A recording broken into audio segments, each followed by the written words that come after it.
Okay, so now we're gonna take and make our figure 8 on a bight, which is what we would use to extend our anchor over our cliff edge. So here's our cliff edge right here, and this part right here is going to our tree. So this is going to our tree anchor, and then we're gonna try to estimate how much rope we're gonna need to get that figure 8 in. And we're going to get down on our hands and knees and make sure that we're being safe here on the edge. If we have to look over the edge, then we're gonna get on our stomach. So I think about that much is gonna be good, right there. So I'm gonna go ahead and do my figure 8. So I have my bight right here. This is where the head is. And I'm gonna cross front, cross back, and I'm gonna poke it in the eye. And there we have our figure 8. And so now I just need to dress it. And so I'm gonna lay it flat.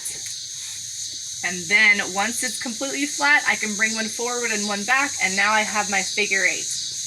And I check to make sure before I tighten it down too much if it's in the appropriate spot, and that's good. So I'm gonna go ahead and put my stopper knot on there.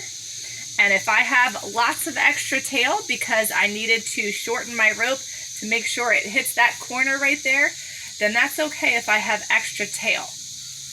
And so I'm gonna go ahead and do my stopper knot and make sure my stopper knot is right up next to my knot. Make sure everything's nice and tightened down. And then if it lays right here on the corner, that's okay, because once it's weighted, it will pull past that edge right there, and that'll be just fine. And then I'm gonna do the second anchor so that it lines up right with this, and so that both of my anchors are less than 90 degrees, but they're not completely straight in line. I want to have a nice V, and then both of my loops are going to be right next to each other so that they will be equally weighted. I'm going to put both of my carabiners in, and I'm going to flip one over so that they're opposing, and I'm going to make sure that they're both locked. And that is your figure 8 on a bight with your stopper knot.